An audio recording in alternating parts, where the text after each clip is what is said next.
I want to talk about very briefly about decision making. You know, when we seek God and we make the right decisions, we know we're going in the right direction. But sometimes when we make what we'll call a snap decision without really thinking, you can end up starting to go down the wrong road. Now, the trouble is we're going down the wrong road. God will always speak to you, will always prompt you. You will always know by this little small voice, you will always know that actually you are going down the wrong direction. It could be a relationship, it could be a something financial you've got involved in. It could be all sorts of things. But there'll be that little telling in your heart that this is not quite right. And you'll have a decision to make whether you listen to your heart and turn around or keep going. And then when you start going down the wrong road, if you stay on the wrong road too long, you'll end up going in the wrong direction. And the thing is with going in the wrong direction, eventually you'll end up in the wrong place.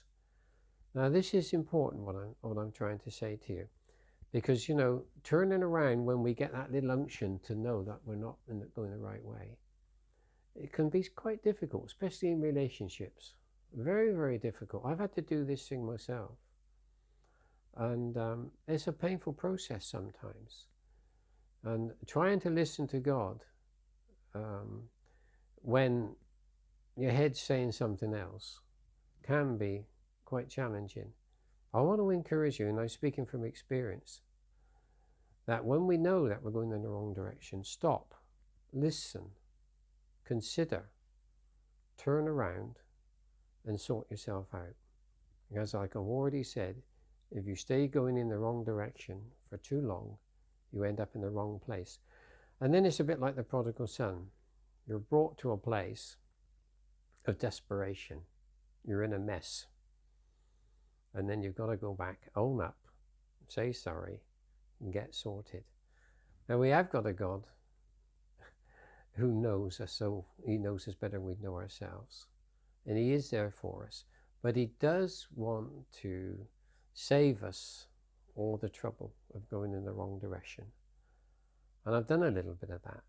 And it is a painful process. But we do have a God that loves us so much, cares for us so much, will wrap his arms around us, just like the prodigal son, when we come back to where he wants us. Read out just a piece of scripture here. This is James 4:7. Resist the devil and he will flee from you. You know, everybody quotes that, but they don't quote the little bit what's in front of it, which is submit to God.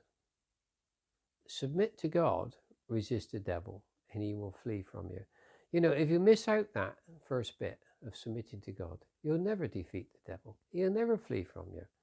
You've got to be submitted to God. And that's what I was trying to say in the previous video. We face challenges. We need to submit to God, because that's when he can step in and save us from getting into a lot of trouble. You know, he will flee from you.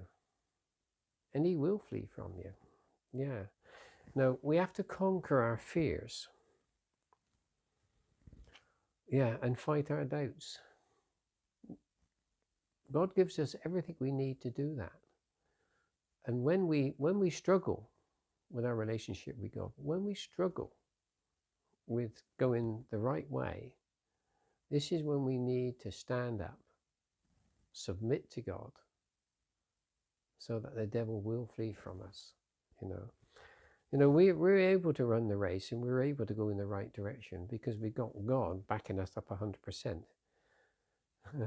But we struggle perhaps giving God 100%, but he's given us 100%, and we will win. And I'll tell you why we'll win: because God is faithful. He is faithful to each one of us. And whatever you're struggling with, God is still there for you. He's a faithful God, the same yesterday, today, and forever. That's why we can trust him when we struggle with issues. So I want to encourage you just to stay close to God, submit yourself to God, and you will be free. You will be free to go in the right direction.